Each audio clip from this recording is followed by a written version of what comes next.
It is as open as the eternal sky. It is as solid as a child's breath. It is falling forever. It is an empty plain consisting of sky above and sky below. Clouds billow in bank after bank, swelling into grand thunderheads and dissipating into wisps like cotton candy. The wind pulls and tugs around the traveler, and rainbows glimmer in the distance.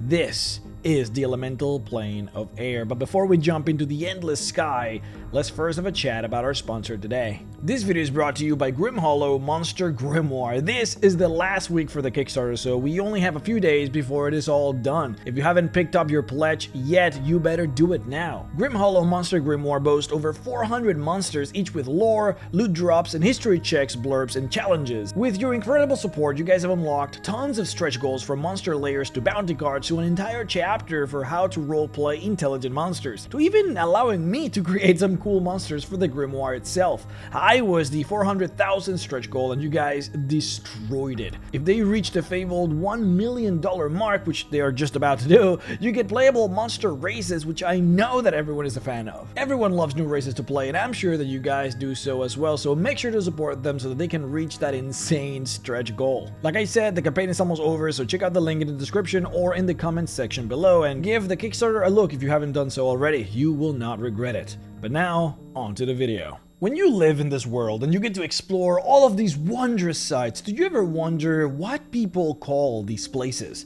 The term elemental plane is far too technical. That would be the sort of name that you might hear a studious wizard use. The people from our world, specifically back in the olden days, would not necessarily say planet Earth. Maybe the scholars would say that, yes, but most people would say just world. Our world, the world. The very same concept applies to planet residents. The elemental plane of fire, they call it the crematorium.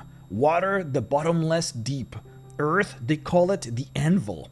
And for the elemental plane of air, what you actually hear its residents call it is the boundless blue. Quote, even the most poetic souls have difficulty finding the words to describe the endless blue skies that stretch off forever, and the seas of white clouds that drift lazily through them.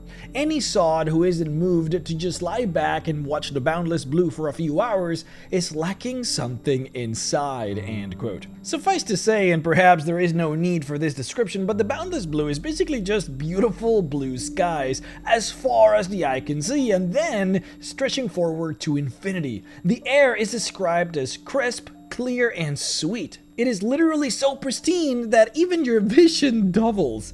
If you guys want a detailed narrated description, I recommend describe.com. Quote, the sky looms infinitely in all directions, a perfect sapphire expanse dotted with white, windswept clouds. Above, below, on all sides, the sky spans, seemingly endless, dizzying in its enormity. A cluster of earthen forms, green-shrouded islands float aimlessly on the wind currents, while in the distance, a storm of epic proportions darkens the horizons and flickers with lightning. The thunder follows soon after.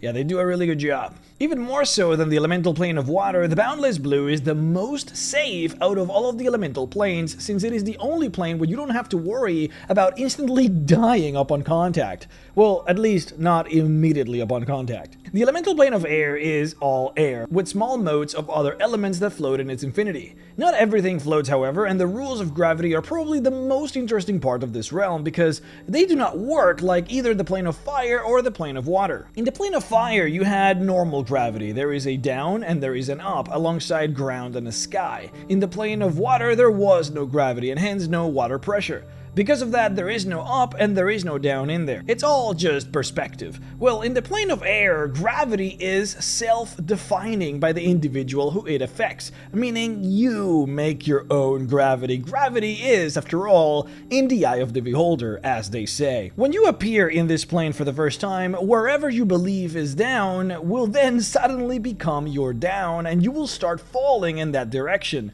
If your mental perspective would happen to then change, well, so so would gravity, affecting you with a new down. So now, for starters, this is not that dangerous yet, because the plane is infinite. You will basically fall forever, or at least until you hit a physical object, which could take some time, but it will happen sooner or later. This is what residents of the plane call taking the eternal plunge, especially so when the plunger doesn't quite know how to stop it or how to fix himself. Because gravity affects you based on your perception of up and down, it is possible for a person to master its ability to perceive the world so that he or she can then fall in the direction that they actually want to go. This does take some training, but it is not too difficult to achieve if you spend a couple of days practicing. That is because changing the direction of your fall is not the hard part. The hard part would be to do it quickly and to change directions back to back to back. And those that live here or have practiced for a long time can actually fall in the direction of a floating mote of earth, and then right before splatting themselves on a surface, they can simply change the direction of their fall into the opposite direction, basically letting momentum and the new gravity reduce their acceleration, and then switch their down back to the mote of earth to finally land now that they have slowed down. Now, the real professionals, though, can convince themselves that there is no down at all and simply, well, float in space. But that's basically reserved to the elites. The wiser you are, the easier this whole art would become for you. Now, these interesting gravity rules only work on sentient beings, essentially those who can perceive the world with an up or a down. Those that cannot would then, well, simply float. This applies to basically every single object or piece of land that makes it into the plane. Whenever the elemental plane of Earth, for example, creates a small mote of Earth in here, that mote will simply float in place forever. If you were to throw, for example, a ball in front of you, that ball would then start to slowly lose momentum, and then, after a bit, it would just float in space. Pockets of fire can just become circles of lava that float around, or even mini suns that exist in place. Pockets of water become clouds that float, or big floaty pools that simply, again, exist in permanence. Objects in this plane of air do not fall, they just forever float. Life in the boundless blue is governed by these laws of gravity, and successfully achieving a state of normalcy in here for one that comes from the prime would revolve around getting used to things basically always floating. Your house might be literally tied or glued to the ground, or your wagons would be enchanted with a form of earthbind spell, or you might live on a big community whose town has been enchanted with a potent form of the gravity spell. Or you might have to do as the Romans do, and just let things float. Outside of not understanding gravity and then accidentally splatting yourself on land, there really isn't much of a danger to be had in here in the plane of air. Things generally are quite peaceful, and if you ever do get in danger, hey, well, you can always just fall away. Generally speaking, falling is way faster than flying. An ancient red dragon, for example, can fly for 80 feet per turn, and if he dashes, well, make that 160 feet a turn. Falling, on the other hand, will cap you at around 1,000 feet per round, which is, well, more than 3 times faster than most of the fastest flying creatures that you will find, but of course, extremely dangerous. Falling at that speed and then hitting even just another person will basically result in instant death, probably for the both of you. The only actual form of danger that the plane might throw at you comes in the form of storms, which can be as mundane as a simple strong gale or as deadly as a tornado, but these can be pretty rare and easy to see from a distance, and again, running away from things tends to be quite easy in here.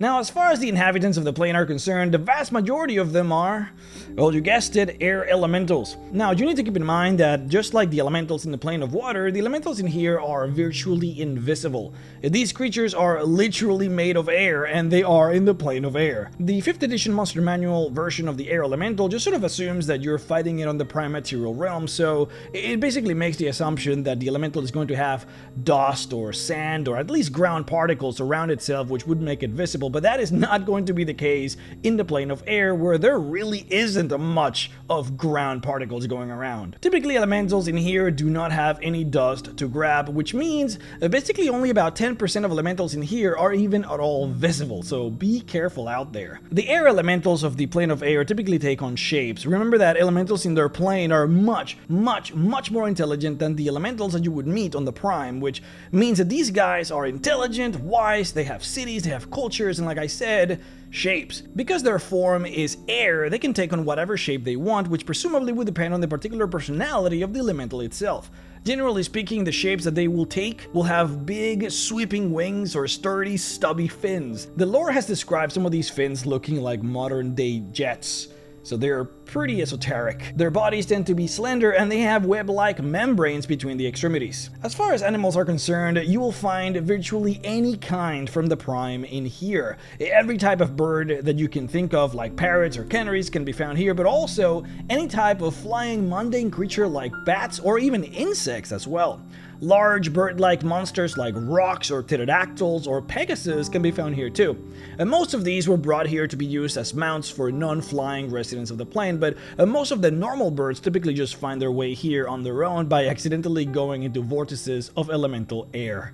Quote, "A few planeswalkers have returned from the deepest recesses of the boundless blue, claiming to have encountered a mighty double-winged, 50-foot-long androsphinx whose every word dealt mind-splitting pain to all around it. This beast matched the description of a legendary creature of old that, chant has it, has the secrets of every wizard spell ever created etched on the underside of its wing feathers." End quote. Alongside beautiful birds of paradise, you can also find lots of sylvan races that make their home here. You can see tons of fairies and pixies and sprites that find beautiful modes of earth with mountains and forests for them to dwell. They come in here again because of how beautiful the plane of air is.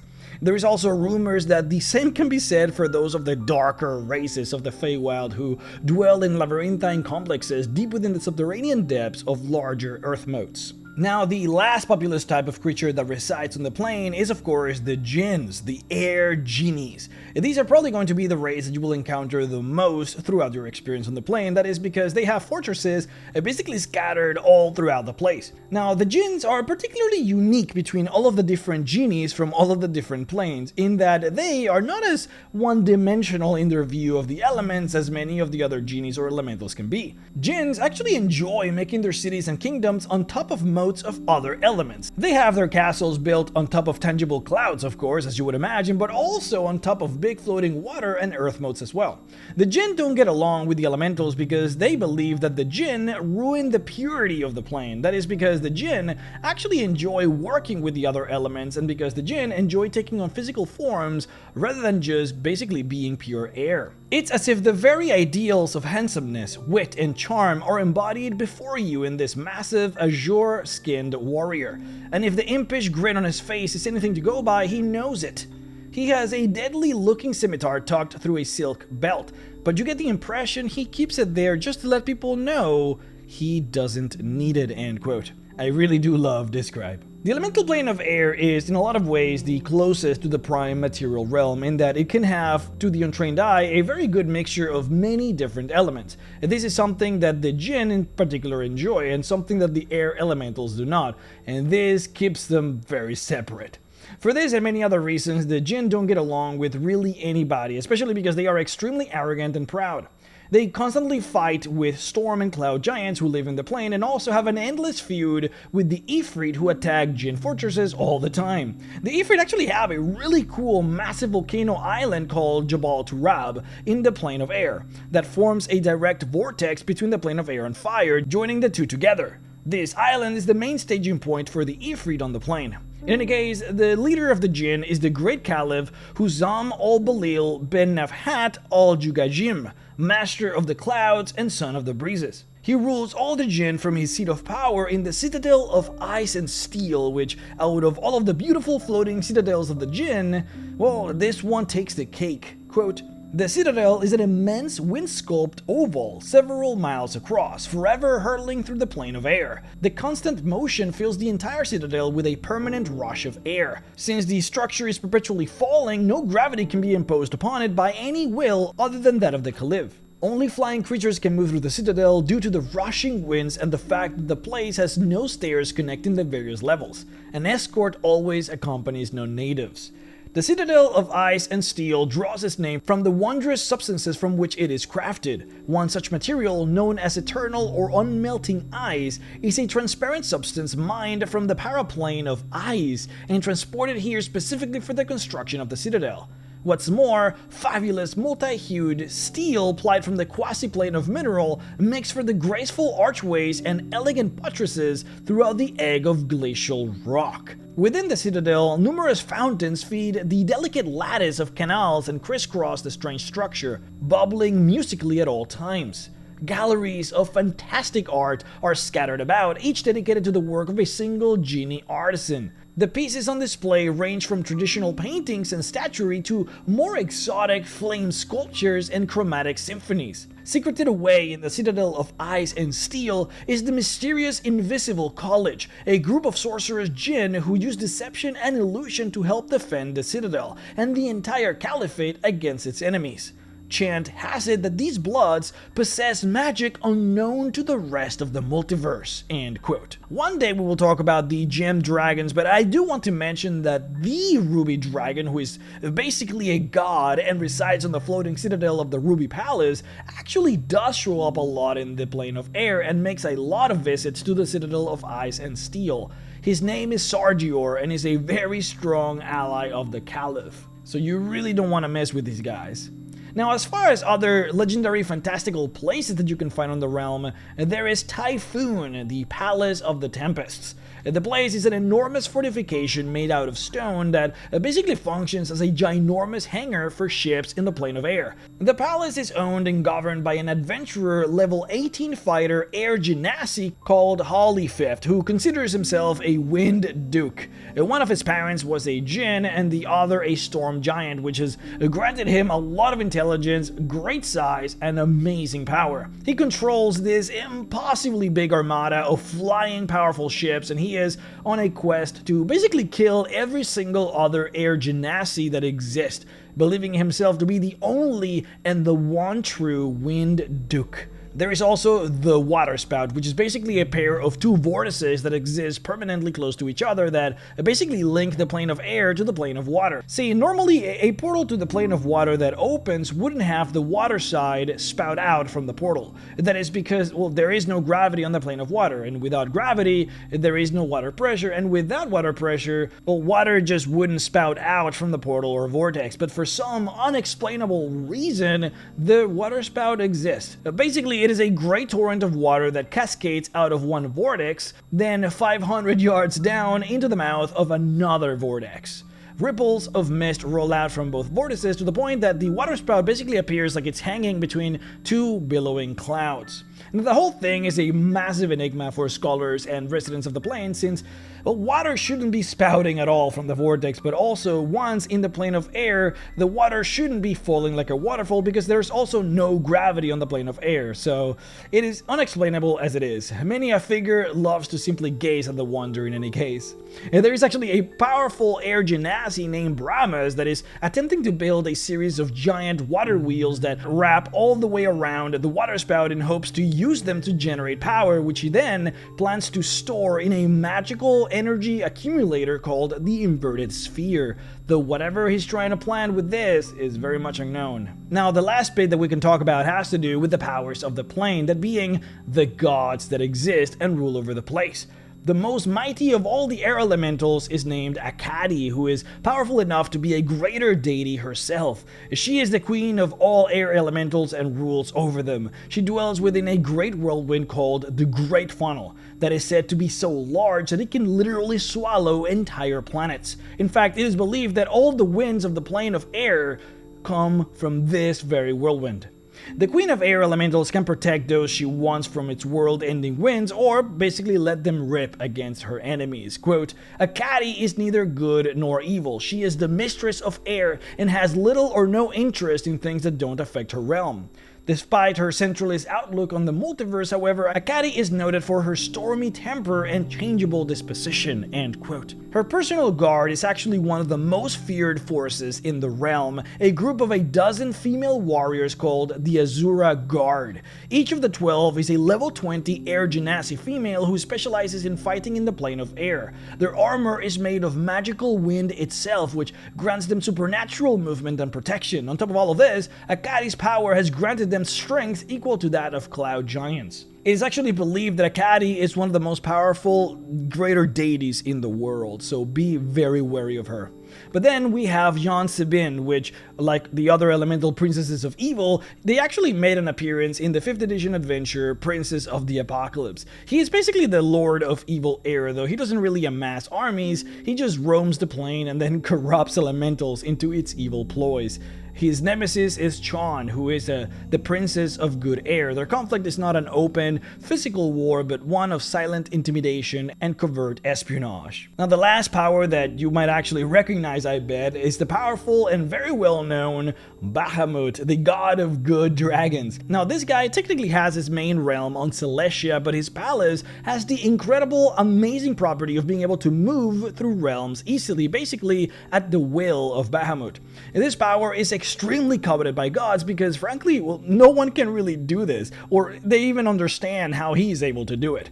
He can basically make his realm appear on the plane of air or on any of the first 4th layers of Mount Celestia. Now, there is actually another group that lives here on the plane of air that could be considered a very strong power.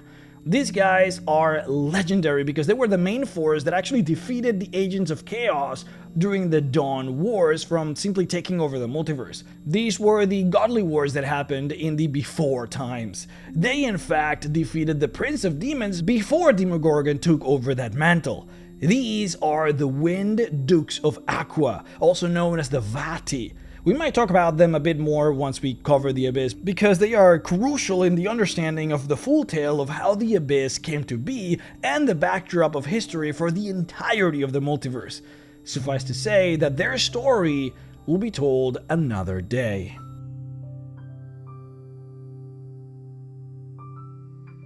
I would like to personally thank my Patreon supporters: Barry Maskant, 5e Magic Shop, Morgan Johnson, Rusty Rain, Biotechnofrag, Dogfeeder, Walker Motley, The Great Codini, Terry Kolb, Omega Scales, Ozol, Alex Cookson, Benjamin Bosters, Falky951, Ordoric, Prince Daylight Morning Crown, Sabim Kurshap, Solorensis, Thomas Hunt, Bushido Burrito, Nathan McCumb, Soulless Rioter, Werewolven Games, Briar Camp, Chad Aga, Stephen, Lost Crusader, Mr. Salty, Stalia, JD Green, Olaf Kleb, Trev909, Tony RC, Famine52, George Futland, Sovereign Mind, Trevor Hess, Draglogia 5, The Living Guild Pack, Herbert Johnson, Dragon19, Guy97, James the Perverted, Shuddycast, Hiram at Questing Under Their Influence Podcast, Horror Bound, Jeffrey A. Alexander, Jesse Feliciano, Xiran King, Describe, and Michael Walker for supporting me on Patreon at the $25 level. If you would like to support me as well, then please head on over to patreon.com/MrRex to support. Alright guys, thank you so much for watching, thank you guys for being awesome, and we will make our next video on the plane of Earth, so make sure to be there, and I'll see you all next time.